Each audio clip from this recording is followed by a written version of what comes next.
сайн бацхан манайхан. За шинэ бичлэгтээ тавтай морил. За сүүлийн үед хэрвээ та нар анзаарсан бол би ерөөсөө нэг бичлэг хийгээгүй. Яагаад гэвэл он гарахаас өмнө би ингээ дандаа л байн юм хийгээл контент бүтээгээл явж байдаг.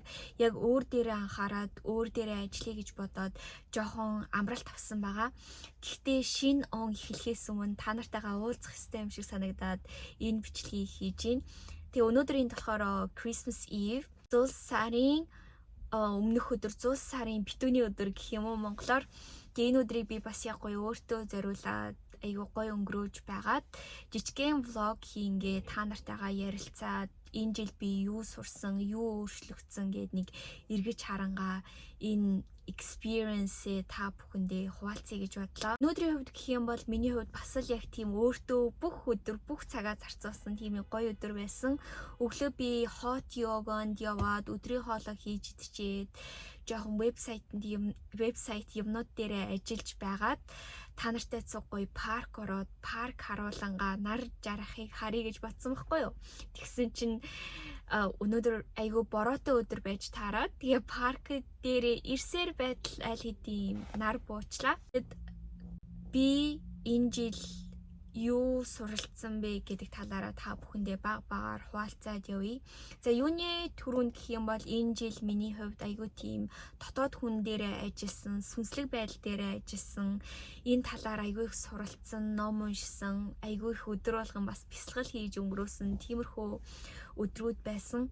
Тэгээ миний нэг суралцсан бөгөөд ойлгож авсан зүйл юу вэ гэх юм бол миний хайж байсан бүх зүйлс миний дотор байсан юм байна гэдгийг би ойлгож авсан. Бид нар хүссэн бүхнээ манифест хийж чадах бүтээлч, тийм гайхалтай, тийм онцгой чадвартай төрсэн хүмүүс байдаг. Гэхдээ бид нар даалт ухамсараараа өөрийгөө хязгаарлаад байдаг. Яаж хязгаарладаг вэ гэх юм бол өөртөө эргэлзэж би чадах болов, ингэх болов, за эсвэл хин нэгэнд найдаж, хин нэгэн миний амьдралд гарч ирээд, хин нэг нь надад туслах болов, ингэх болов, тэгэх болов гэд бусдад найдснараа бид нар тэр бүтээлч чанараа алдчихэдэг. Бид нар яагаад нэг төрлийн л асуудлаа ингээд өөрлөгөө татаад байдаг вэ гэхээр хорвоо ертөнц бид нарыг шалгаж үздэг юм байлээ. Энэ яг хязгаардмал бодлоо давж чадсан уу үгүй юу гэдгийг яг адилхан асуудал, адилхан хүн явуулж бид нарыг шалгаж үздэг. Жишээлбэл би ингээл яг юмаа хийгээд байж хахад ингээл өөр дээрээ ажиллаад өөрийнхөө төлөө тэмцэх гэдэг үнэхээр хэцүү, бүх зүйл дээр хариуцлага хүлээгээд юмаа хийгээд явах гэдэг хэцүү. Зарим үед зүгээр л хин нэгэнд найдмаар санагдан те. Хин нэгэнд туслая гэд гараад ирэх үед хин нэгэнд ингээ бүх асуудлаа өгмөр тийм үе зөндөө байдаг. Би яг юмнуудаа хийгээд ингээ бүтээ явж исэн чинь миний амьдралд зөндөө олон тийм гарч ирсэн хүмүүс байсан байхгүй юу? Яг тэр хүмүүст би найдах болгонд би зөндөө олон цаг хугацаа энерги алдсан байдгийн. Тэгэхээр энэ нь яасан бэ гэхээр би яг ингээд өөрийгөө даван туулаад энэ хязгаарлаж ирсэн зүйлээ би ийм хүч чадалтай, би яг хүссэн зүйлээ хийнгээл яг хийх гэж байсан үед хорвоо ертөнц за чи яг бэлнэ үү гээл янз бүрийн хүмүүсийг явуулаад байсан чинь би дунд нь жоохон фейлдэл байсан.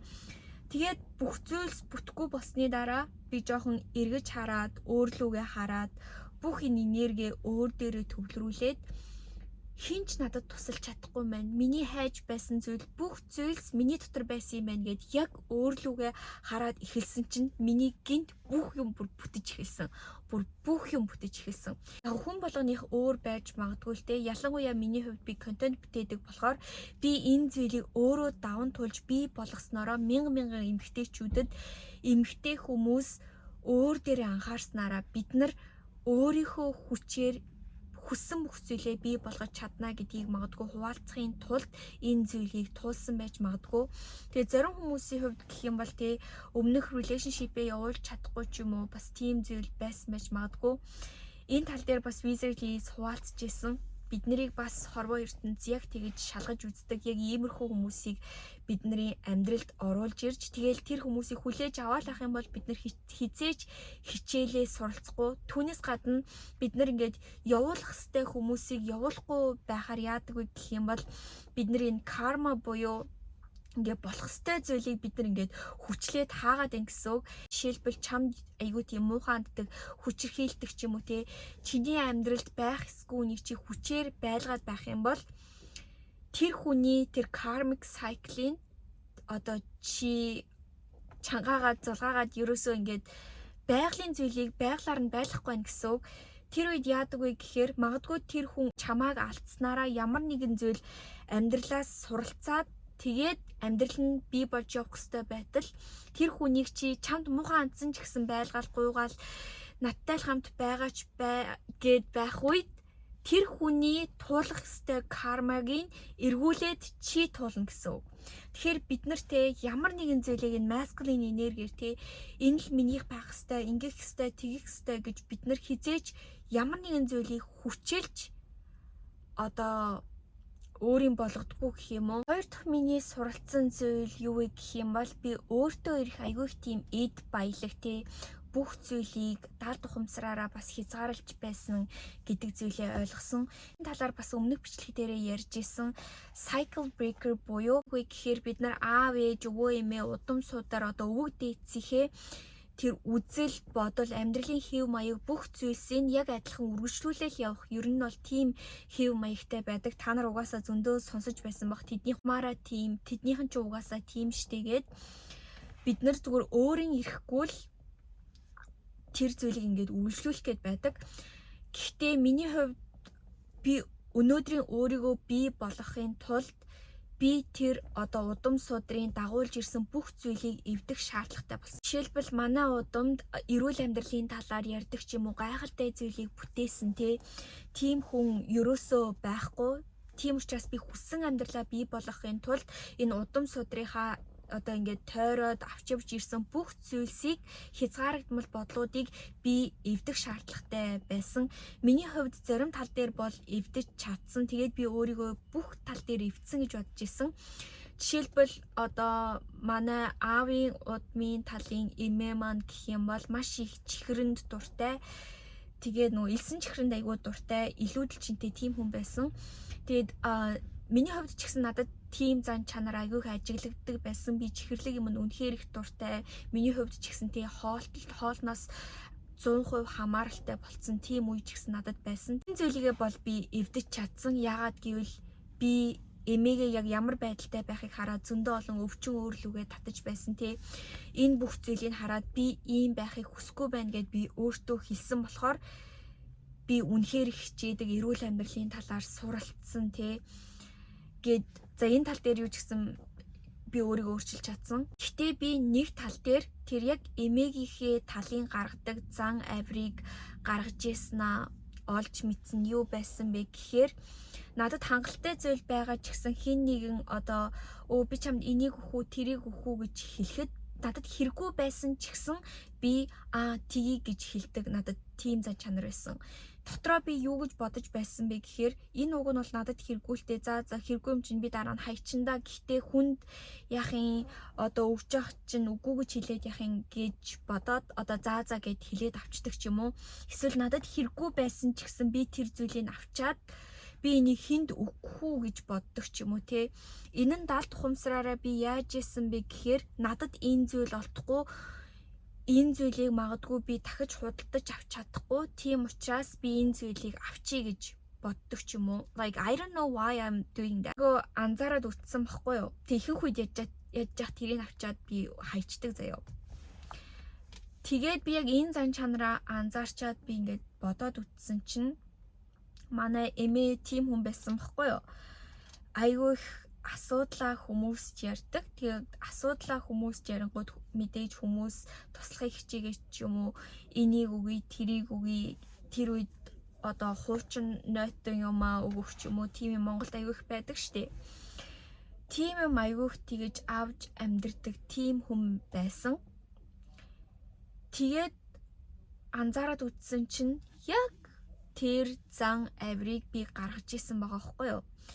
Энэ зан авирыг гаргаснараа би өөрийгөө яаж хязгаарлаж байсан бэ гэхээр өөрлөгөө ирэх бүх зүйлийг хааж исэн. Яагаад гэвэл бид нар ухамсараараа бүх зүйлийг татдаг. Гэтэл миний ухамсар юу гэж хэлж байсан бэ гэхээр зүгээрээ үнгүй юм чинь авчи. Ухамсараараа ингээд өөрөө өөрийгөө хязгаарлаж байсан. Би ямар нэгэн зүйлийг үнгүй байсан ч гэсэн нэг гоё зүйл байсан ч гэсэн тэрийг авах ерөөсөө шаардлагагүй. Хорвоо ертөнц дээр тэр зүйл хэрэгтэй хүн зөндөө байгаа. Магадгүй ингээд хайран санагдчихэж магадгүй л дээ ингээд цоо шин зүйлийг гадаа гаргаад тавьчвал хайран байж магадгүй. Гэхдээ би дотроо юу гэж бодох хэрэгтэй вэ гэх юм бол энэ зүйл эзнээ олж авна. Магадгүй хин нэгэн хэрэгтэй хүн нь энэ зүйлийг үнгүй олоод авч чадна. Энэ зүйл надад хэрэггүй. Яагаад гэвэл би бол баялаг бөгөөд би баялагийг бүтээж чаддаг, баялагийг татаж чаддаг. Би хүссэн үедээ энэ зүйлийг худалдаж авч чадна. Яагаад гэвэл би энэ удам судар тэр дагаж ирсэн тэр гачигдмал бодол, ухамсарыг би дагуулад ерөөсөө авч чадахгүй. Энэ үед би өөрийгөө хязгаарлаж байгаа бөгөөд миний хүүхэд ч гэсэн энэ зан авирыг өвлүүлж авч явна гэсэн. Тийм учраас иймэрхүү зүйлстэй бас маш их анхаарах хэрэгтэй юм байлээ. Энийг ойлгож авсан. 3 дахь миний ойлгосон хичээл юу байсан бэ гэхээр өөрийнхөө үн цэнийг мэдээд бүх зүйлд сэтгэлээсээ үнэнч хандах хэрэгтэй гэдгийг ойлгосон. Яг нь миний хувьд би бүх зүйлийг сэтгэлээсээ яриад сэтгэлээсээ хийдэг. Гэхдээ зарим үед яах аргагүй надад одоо гаднах зүйлээс болоод зарим нэгэн зүйлийг өөрчлөх шаардлагатай тийм үед байсан. Жишээлбэл би бичлэг хийхдээ юм уу үнэхээр ярих гэсэн зүйл надад ингээд байдаг хгүй юу? Янз бүрийн даал тухамсар, сүнслэг байдал энэ талаар ярих гэж бодонгууд энэ талаар үздэг хүмүүсийн тоо маш цөөхөн бөгөөд сонирхдог хүмүүс ч гэсэн цөөхөн. Гэхдээ ихэнх хүмүүс юу их сонирхдаг вэ гэх юм бол дандаа амархан зүйлийг одоо сонирхдаг, одоо шууд хариултыг хүмүүс хайдаг гэх юм уу. Тэгээд нэг мэдсэн чинь би айгүйх тийм үзэлтэнд жоохон анхаарал байсан.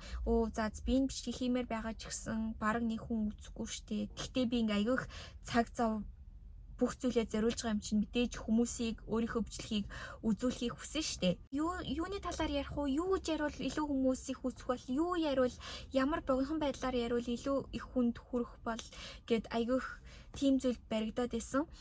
Тэр үедээ би яг гацаж эхэлсэн.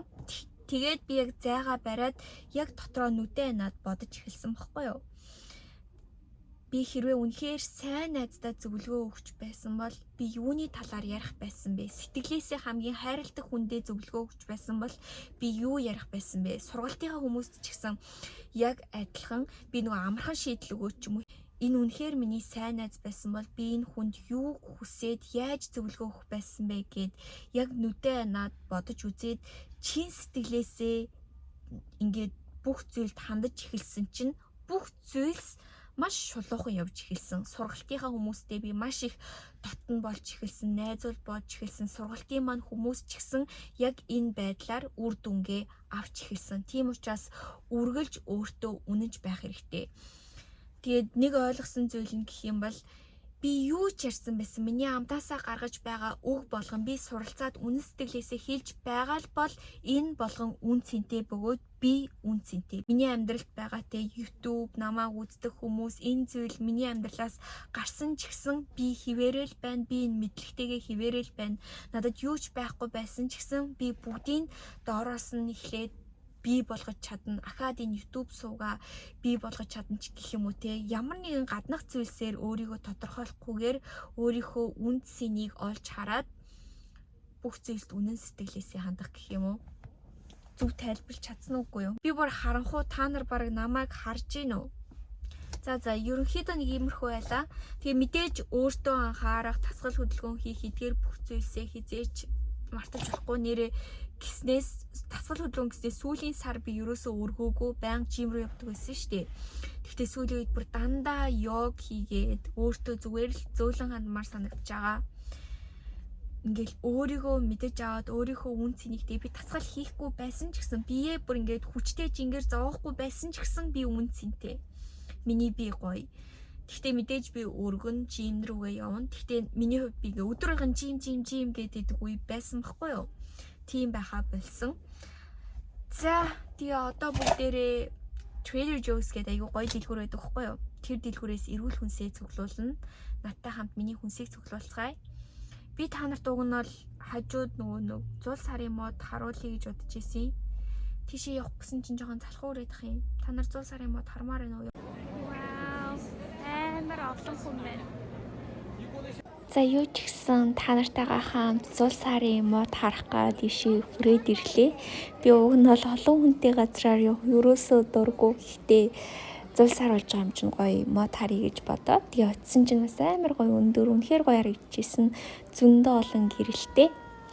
За тэгээ та нартай бас удахгүй ирэх шинэ жилийн мэндийг хүргэе. Өнөөдрийн бичлэгийг үзсэнд үнэхээр их баярлалаа.